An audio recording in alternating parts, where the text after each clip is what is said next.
Hello everyone, this is Brittany with Redeemable Junk, and I'm here today to show you guys how to make these tiny little notebooks, okay? What they are is, if you're anything like me, you love using ledgers in your journals.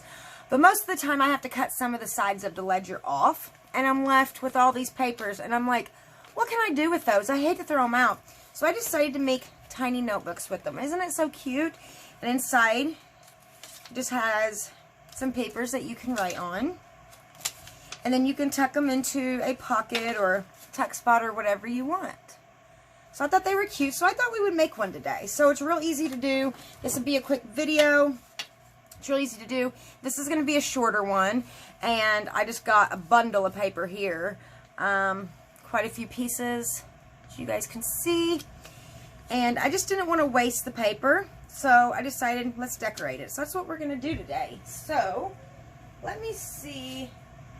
I just washed my my glass mat. There we go. And I really don't want to get glue on it again, so we're going to use a book.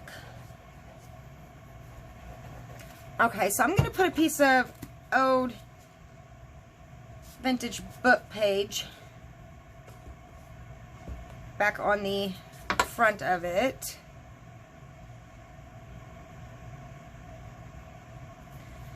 Just to give it some decoration.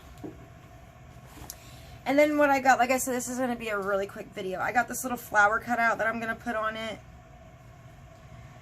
I gotta decide how the flower is supposed to go, though. It's kind of confusing. And then I have this. It says, where flowers bloom, so does hope. And I thought I'd just put this little piece of lace right here. And voila, it's done. It's that quick. Let me zoom in a little bit for you guys so you guys can see better. There you go. So, you know, you can use literally anything to make anything with junk journals, and this is something really simple and easy that you can use. You can use any type of paper. It doesn't have to be ledger paper. If it's scrapbook paper or the ends of coffee dyed paper, you guys can keep them. And then make little booklets out of them whenever you have enough. Now, I don't keep every piece of paper that I have, but since this is vintage ledger paper, I did keep it. I know some people keep every bit of scrap that they have, and that's a little bit more for me. I don't really do that. I do have a bag of scrapbook paper for bigger pieces that I keep. So now that we have that done, what we're going to do is we're just going to sew across the top of it. If you don't have a sewing machine, you could go individually each page and put a line of glue on the top. I don't really want to do that, so I'm just going to take this to my sewing machine and I'm going to sew across it real quick.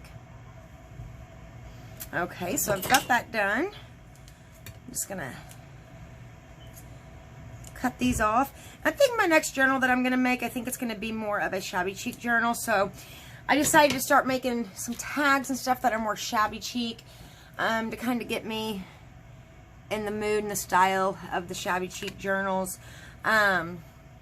Because once you go vintage, it's really hard to go back and do anything other than vintage. I had a hard time. This was one I was making, and it was supposed to be shabby chic, and it turned out to be vintage. But I'm going to start making some ephemera that are more shabby chic, and hopefully that will get me in the mood. I want to make a shabby chic journal, so stay tuned, guys. And as always, make sure to check the descriptions below. I have some information there for you guys. And as always, like and comment on my video. I would appreciate it. You guys have a wonderful and blessed day.